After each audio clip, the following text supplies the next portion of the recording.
So first of all, I would thank Kuroda and George for their kind invitation, which allows me to be confronted with historians. And historians are fond of unraveling to economists things they cannot explain. And I suspect they do that only in that purpose. But never mind. Okay.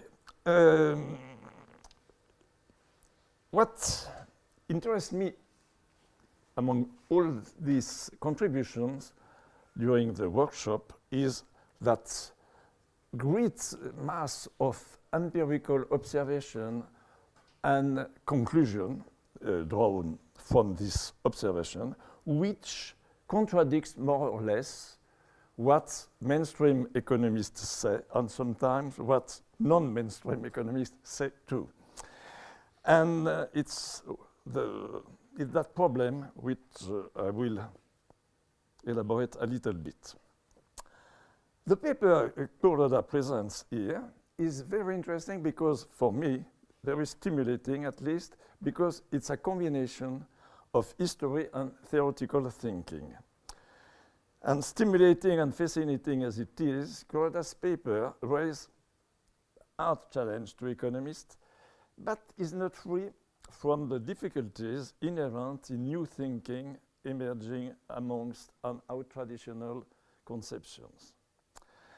His own works and the knowledge he has of the research done by his and her colleagues lead Kuroda to criticize what he thinks to be the common sense of economists about exchange and money.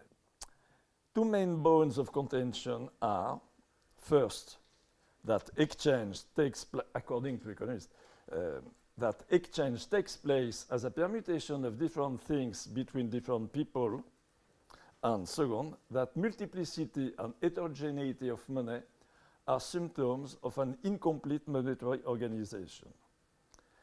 Kuroda proposes instead a comprehensive view of different types of exchange with a correspondence between specific means of payment, it's 4 quadrants, and that typology is completed by 2 schemes of circulation showing a relation between anonymous means of payment and possibilities of transaction on the one hand, and named means of payment and the strengths of personal relation on the other. Among the many propositions put forth by Kuroda, some are an enigma to me, as the unidirectional streams of small currencies. Maybe the enigma may be solved by the articulation between different systems. Others are highly sophisticated monetary theory, as the study of asymmetric flows of currency, page 7, for instance, or those concerning small currencies, a topic tackled also by Patrice in a very original and interesting contribution. Kuroda's most fundamental points is summed up in the following sentence. Contrary to ideas about substitution, a given money has often coexisted with others across the world and throughout human history. It is not an exaggeration to say that until the late 19th century, the majority of humans conducted business with multiple monies. This concurrence of monies was functional rather than incidental, since multiple monies were often in complementary relationship. I think it's still true today, probably. These assertions made good sense. They raise more questions than they solve, of course, is the common fate of researchers. And these 3 broad types of interrogation are the following.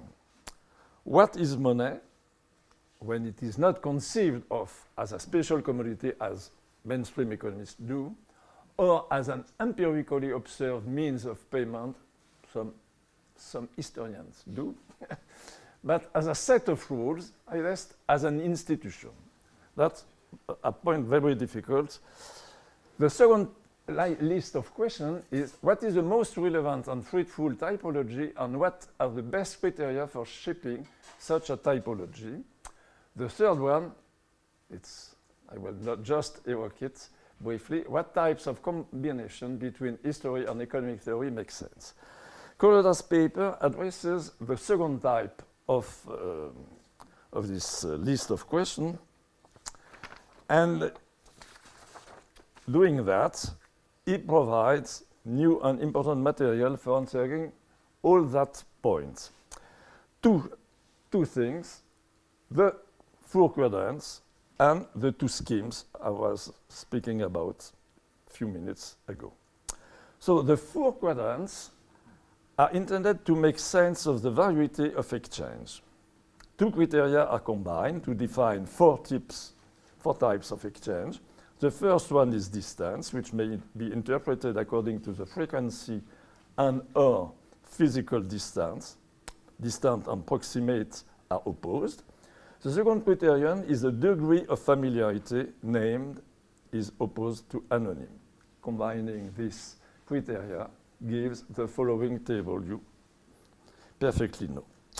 Now, the criterion of familiarity seems to me very well chosen, because that opposition, name versus anonym, is not ambiguous. And it is well known to economists, very well known. And that opposition is responsible for a lot of theoretical propositions about money. I'm thinking to Took, for instance, and the 2 types of circulation, and many things are concerned in economics with that opposition. There is no problem with that opposition.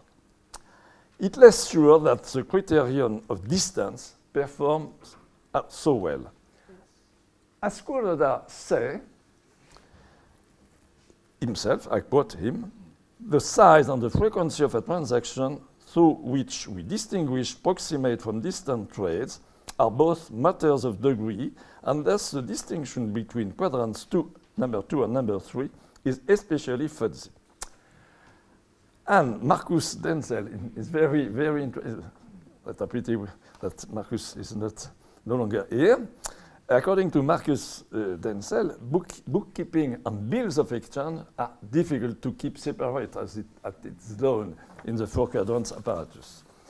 And I quote Marcus, the mere fact that exchange banks were essentially founded to re-provide financial center with some regulating structure for geographical widespread cashless payment based on bill of exchange shows that there existed a closer relationship between the quadrants 2 and 3 than only a fuzzy distinction.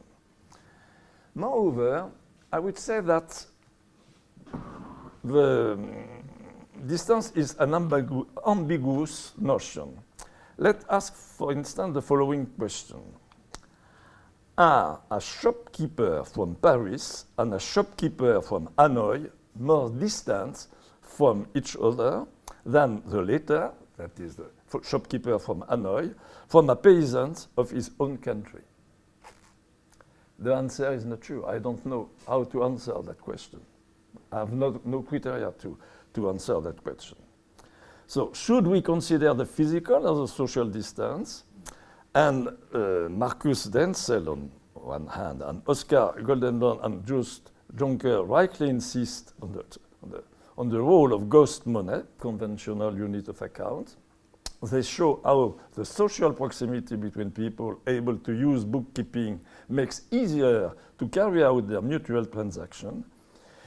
In addition, Oscar Geldenblom and Joost Jonker remark that money creation through IOUs without any collateral plays a decisive role in the development of transactions in the Low Countries. People without access to credit are not used to bookkeeping, belong to another world, even if they live in the same country. At this point, an objection of another type is in order. It's more difficult to understand that point. Did not exist some, I would say, collinearity. I don't know if the word is familiar for a historian, but it's very familiar for econometrician. Collinearity means that 2 criteria which are supposed to be independent are in fact related to each other. And my point is that the criterion of familiarity and the criterion of distance maybe are not so much independent, because that's really a problem with that. So if this were true, I'm not sure, because that is not easy to deal with that. The typology suggested by Kuroda would suffer from a lack of determination. The two criteria must be independent. It's a condition for their combination to be meaningful. Okay, so what is to be done? We keep familiarity as a basis criterion. No problem. Now, what can be? Can we find out some other criterion? I've tried. I've successively tried three. Okay, just the number of people involved in the relation between, it would be in opposition between markets, where relations are multilateral and bilateral negotiations. Okay, it's an opposition between two types of organization of pricing. You have another criterion, the presence or absence of middlemen. It's in opposition between direct and indirect relations to take into account the role of specialized group of persons called merchants.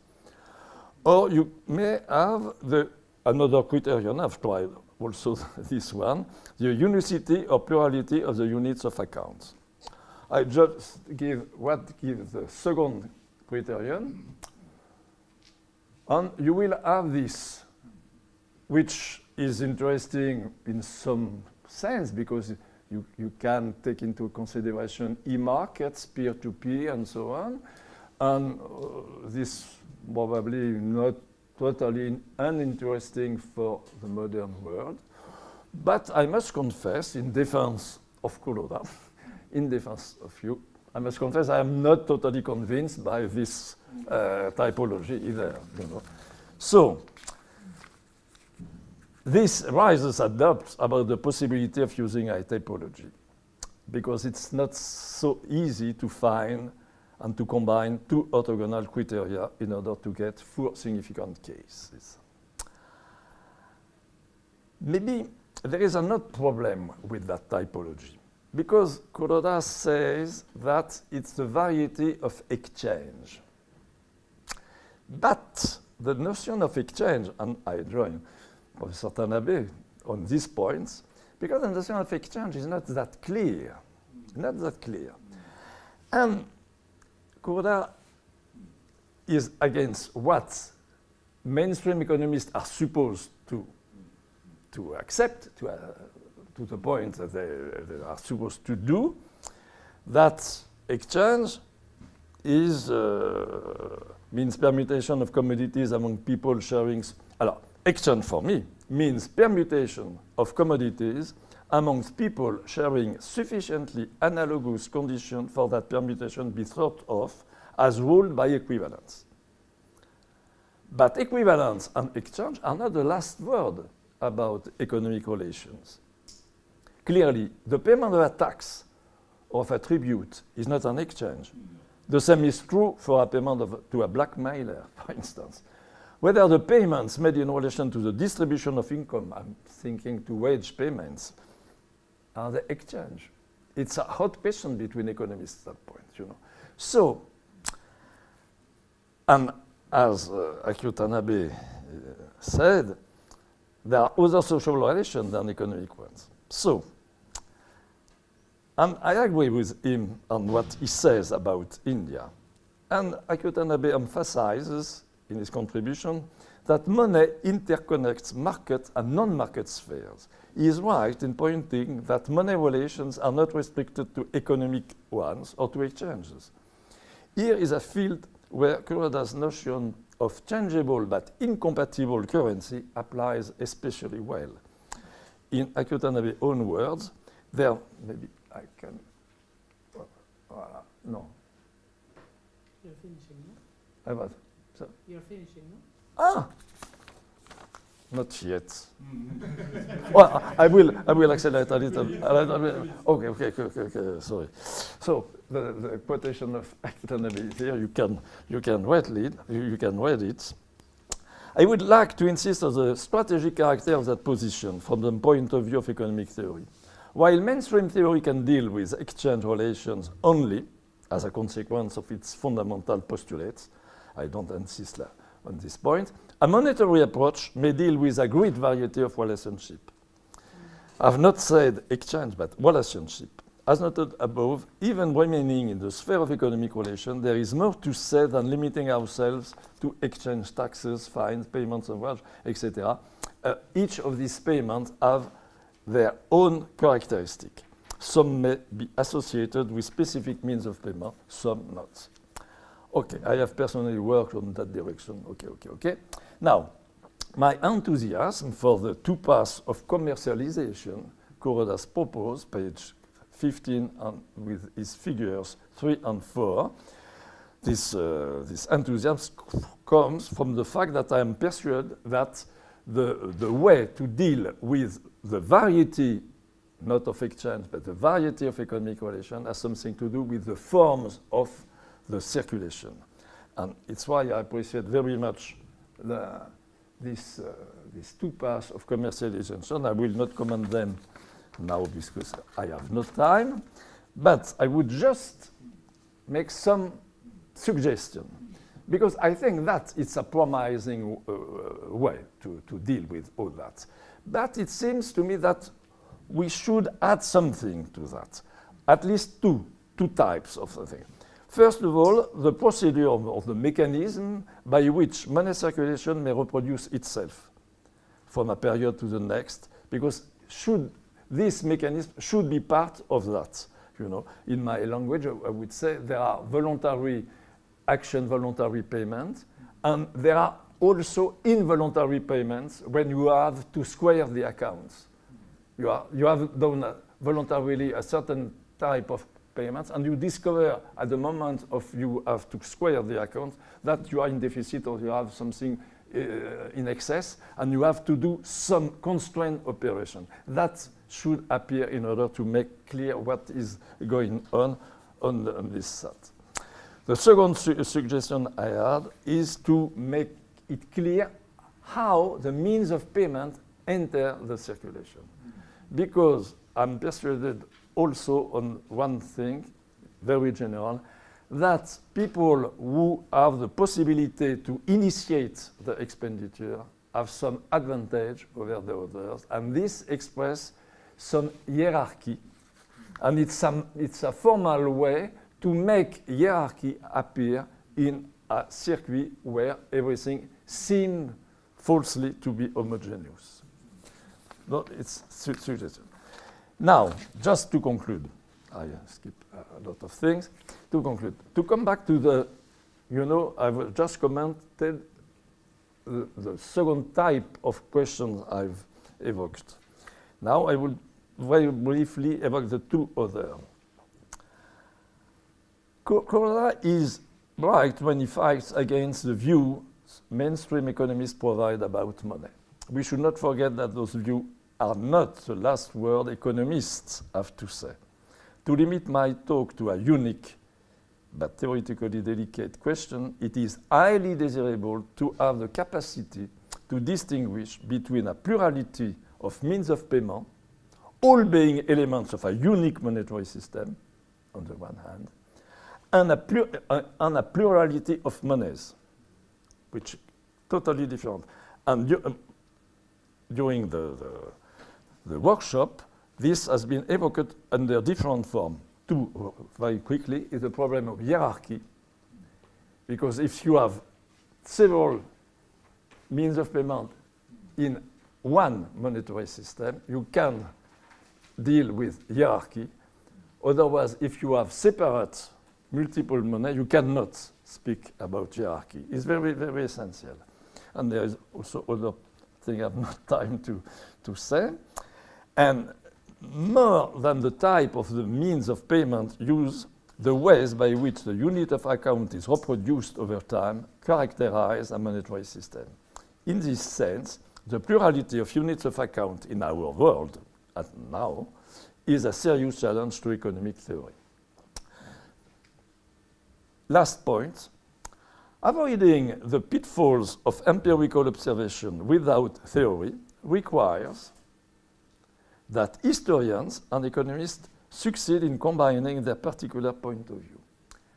But here, there is some paradox, because historians, so far as I know, by themselves have no necessity to have the concept of money or for exchange.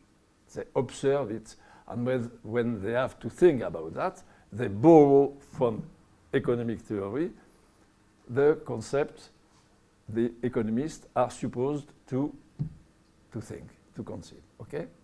But at the same time, historians say, oh, no, I don't like this concept. So now, either we accept, we refuse, and we say, okay, economists are no longer are useless, we don't need to be economists, and we will elaborate our own concept of exchange, but I don't know on which basis you could do that.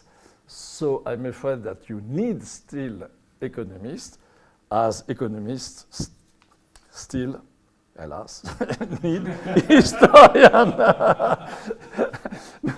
And more or less informal meetings and well-organized workshops like the present one help a lot to progress in that direction, and I would like to warmly thank Kuroda for all he has done and still do for such a cooperation be fruitful. Thank you. Yesterday afternoon and this morning when I went to Rue d'Ulm to the ENS, I witnessed a poster, an advertisement on the other side, and there you could read, John Law est de retour. Il dirige la Banque Centrale Européenne. L'histoire se répète. La monnaie des anges a ruiné la France. Les blanches habillées euros et dollars sont en train de vous ruiner. So more or less, for the non-French speaking, John Law is back at an appropriate moment for our workshop, but now he's no longer the head of the Banque Royale, but he is directing heading the European Central Bank. And while the monkey money was ruining France, now it's the millions of dollar and euro notes that is going to ruin us, or the French or the Europeans. So this is an appropriate quotation and an appropriate lecture perhaps, because it links our research with the cultural memory. And cultural memory plays an important role until now, because it defines how we define, how we examine the role, the character, and the functions of money. So I will have to come back to this cultural memory, and I made the point already yesterday when we had this lecture on the Austrian Empire. My comments will, as the one hand, challenge a couple of the assumptions put forward at this workshop, and at the other I would like to underline and complement a couple of points of research presented so far. Unfortunately, I would like, and I have to start by challenging a notion of Kuroda, quoted and underlined yesterday by you. According to Kuroda, the majority of human beings dealt with more than one currency. I would not believe this, and I will strongly debate this. Before people could deal with more than one currency, they had first to be acquainted with one or one sole currency. And even this has not been the case in many parts of Europe before the 13th or the 14th century. And a key word which I missed, it was just mentioned by Patrice this afternoon briefly, is monetarization. The monetarization of society. And this monetarization of society took part only gradually after the dissolution of the traditional Carolingian, and now we are back in 800, the Carolingian Villicatio, the Carolingian manorial system. A prerequisite was, and now we come to the second keyword, monetization of rural labor relations, feudal relations, when peasants had to pay money rent instead of rent in kind, instead of labor services. And I think this is quite important for our research and dealing with money. But even if they overcame those restrictions and were able to pay money rent, then they had only to deal with one currency, normally. And the situation would come back and change in the process of re-feudalization in Central and Eastern Europe from the 16th century onwards, the so-called second serfdom, for example, when market contacts of the peasants were shrinked, when they were limited again. During this re-feudalization, peasants were obliged to do corvée labor, labor rent, and could not sell their product on the market. Peasants were unfree, and 90% of the population in Central and in Eastern Europe were unfree, and so they had no freedom of choice.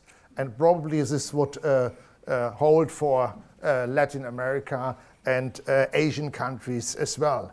So there was nearly no freedom of choice, or there was limited freedom of choice.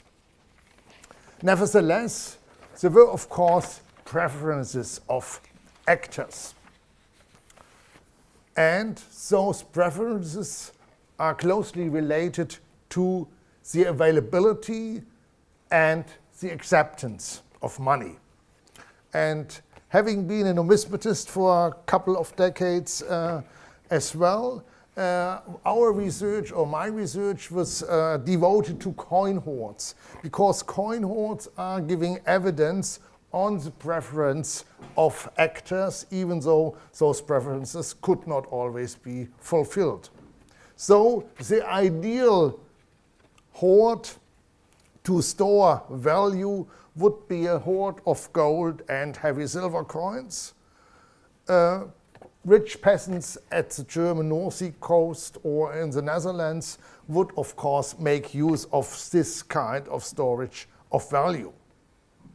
However, there are accumulation hoards, and Kuroda has mentioned one from Qing, China yesterday, where the savings of generations went into, and they had been accumulated over a century sometimes. But then, of course, the monies or the coins were more or less accumulated randomly from generation to generation. More randomly were lost monies to be taken into consideration. There were, of course, different preferences. But there's another kind of hoards which we are interested for us, kind of hoards.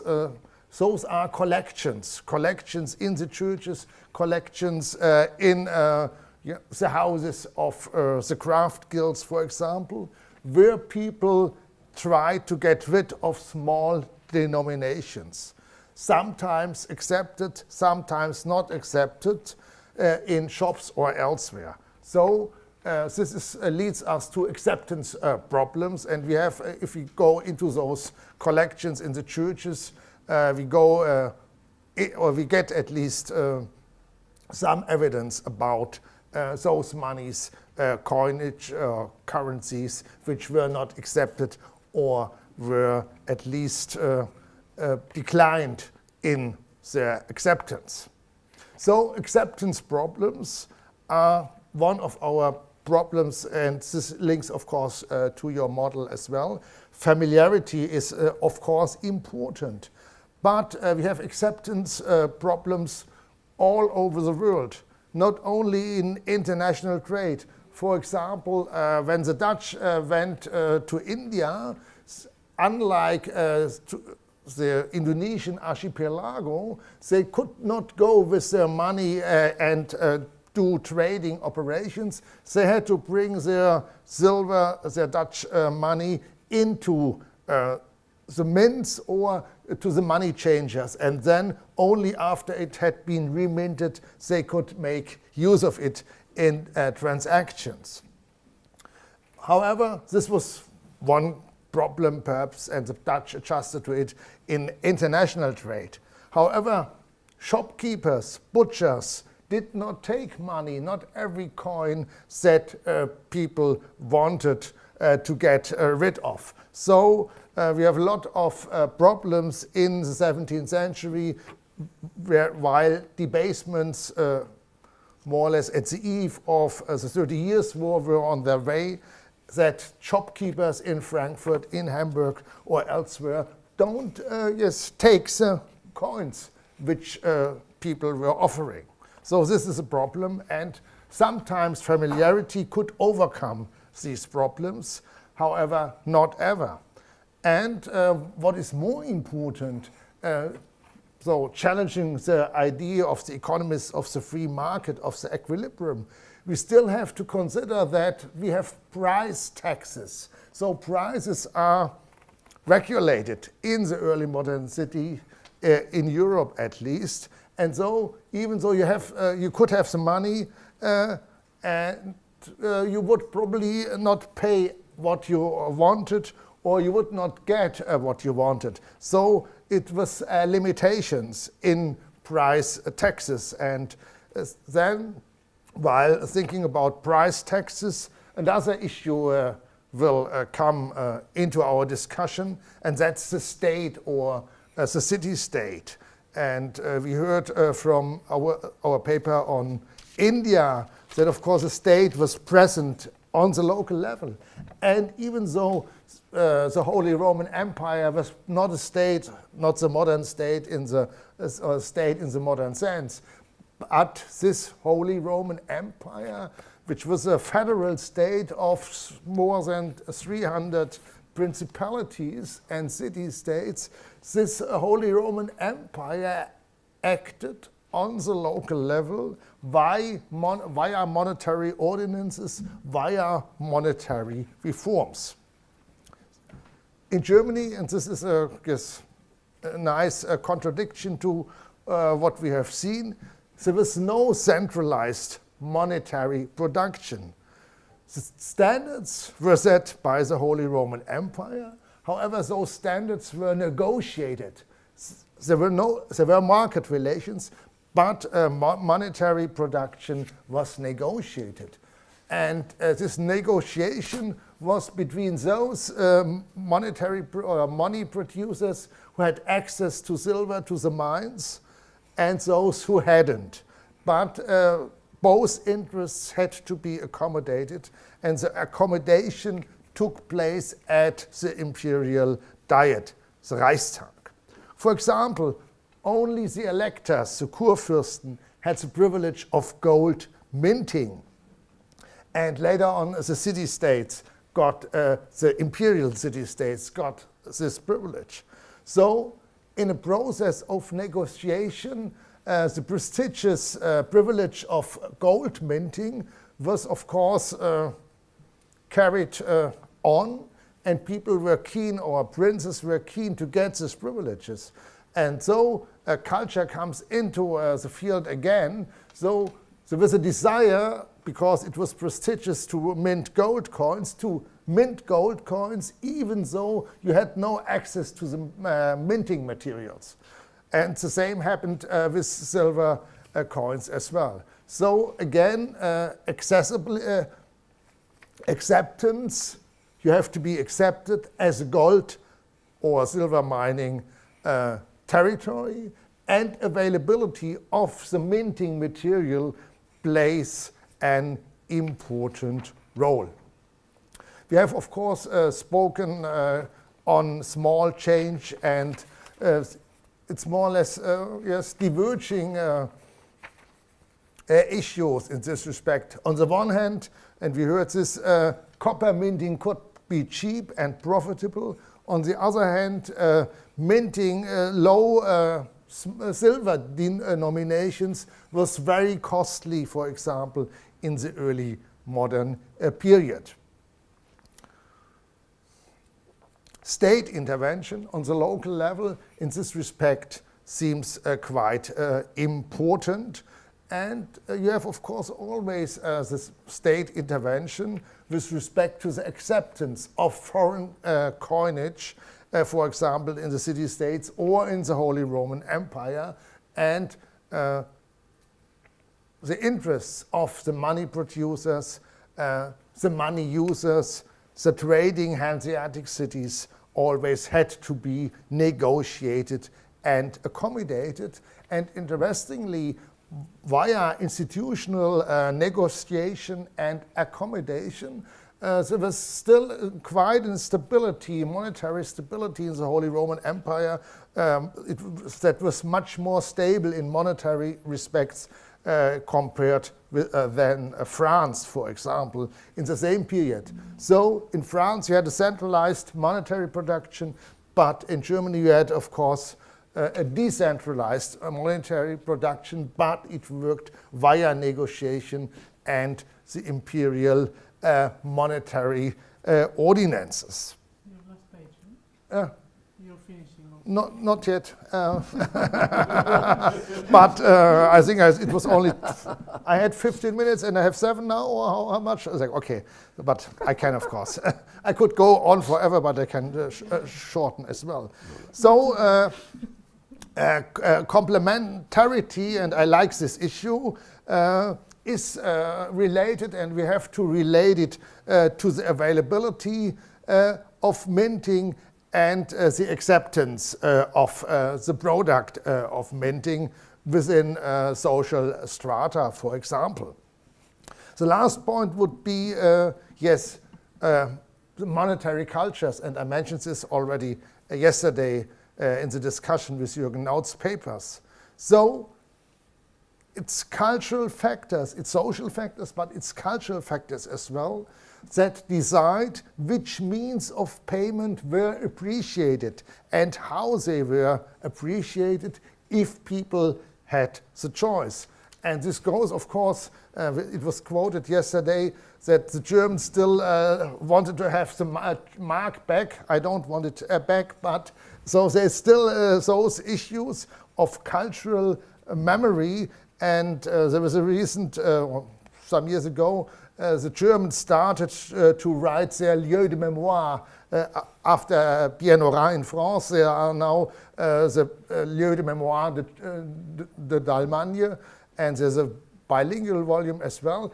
And interestingly, while in France, the lieux de mémoire are, of course, archives, place, customs, and so on. In Germany, it's not only the German soccer leagues, the Bundesliga is a lieu de mémoire, but the German mark as well.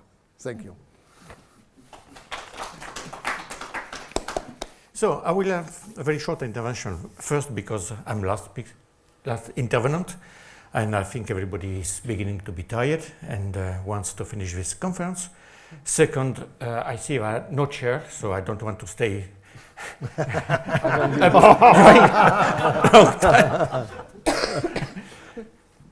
So, well, I have the opportunity this last weeks to have a conference last week in Baku, one conference this week in Russia, and one here actually.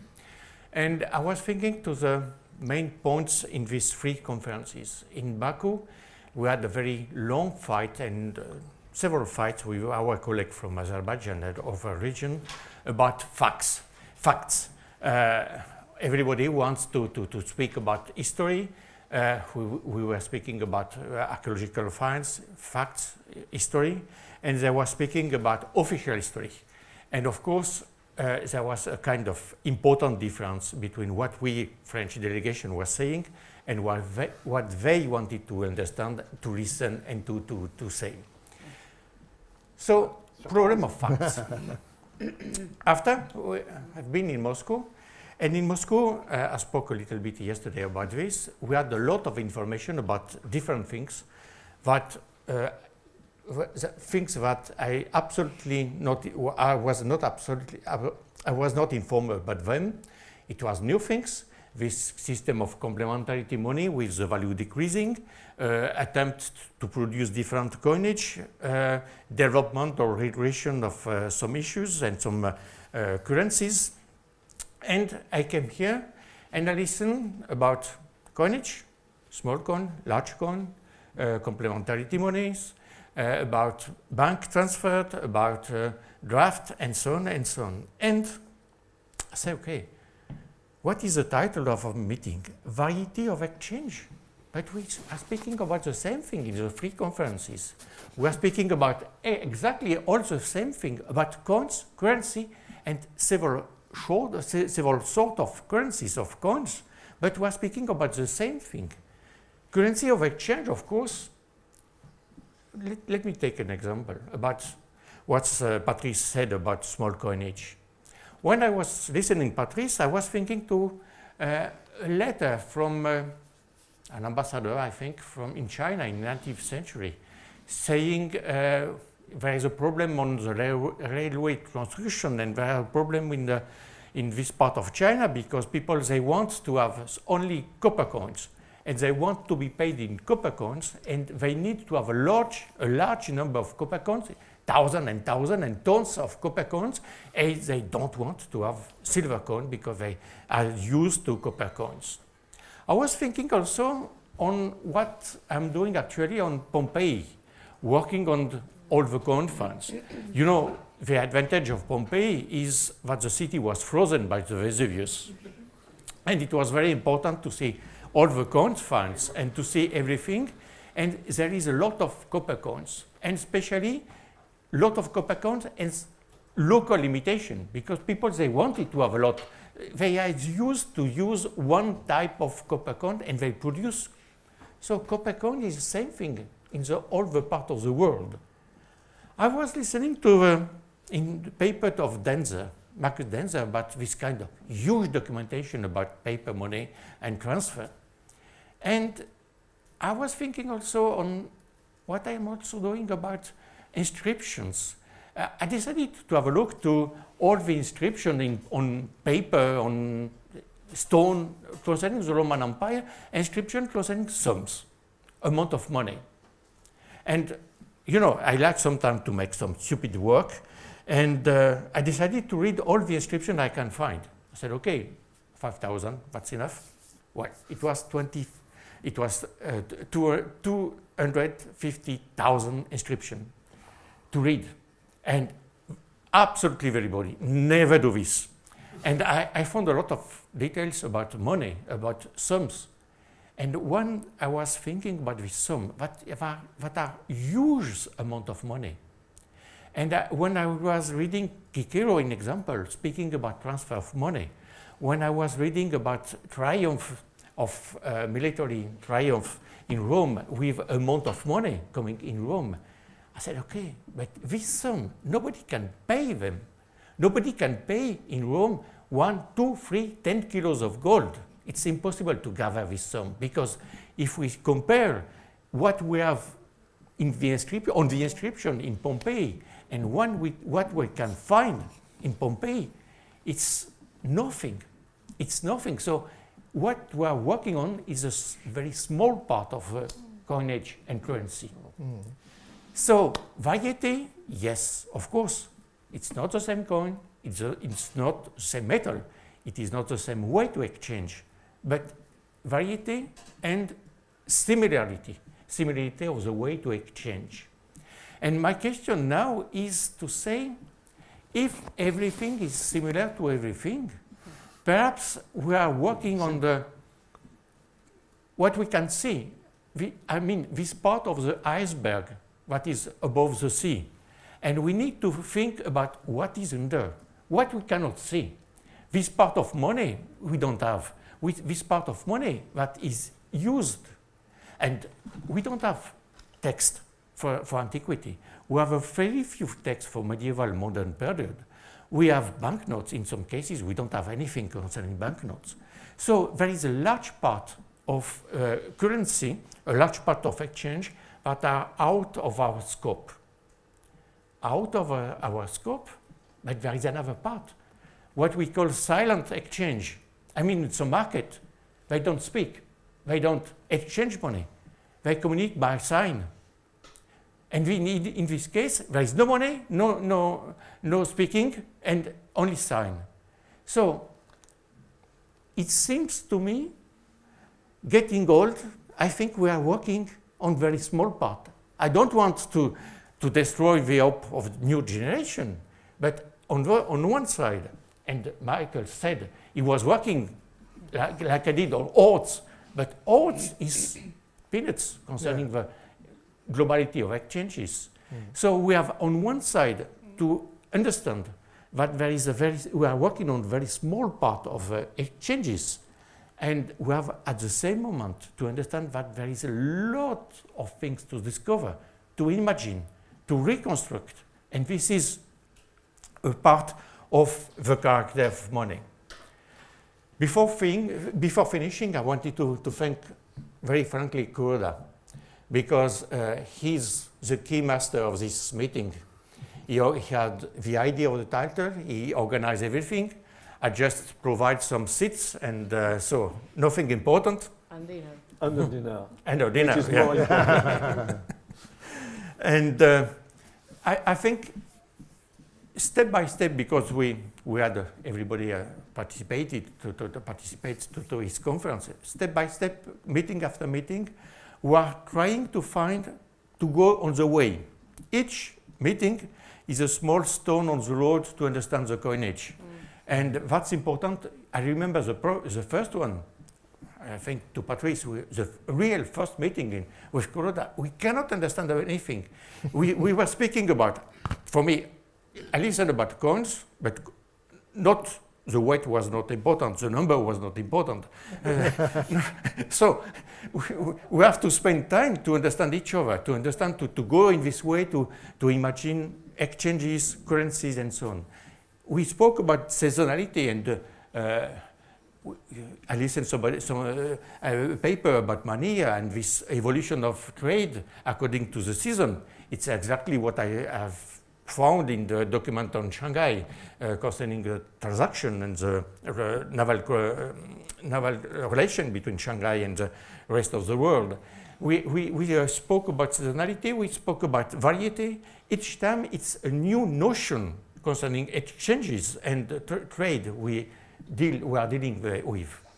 So perhaps the next one, if I may, could be about black money. Not black money about Bitcoin or mafia or something, but black money, the part of the exchange and the money we cannot see, we cannot touch, we cannot really detail. This large amount of facts when we have just, money is just the end of the processes. I mean, we can deal each other because we know each other. It was the case in a small city, even in a big city. And at the end of the year, we can pay each other. We don't need a lot of money. We don't need a lot of banknotes. We don't need a lot of things. But the part of currency is very small because everything has been exchanged, evaluated, sold without the physical presence of currency. So perhaps, Kuroda, if you want to continue, we can think about this kind of, it will be a real conference about an inexistent currency. Thank you very much. Thank you.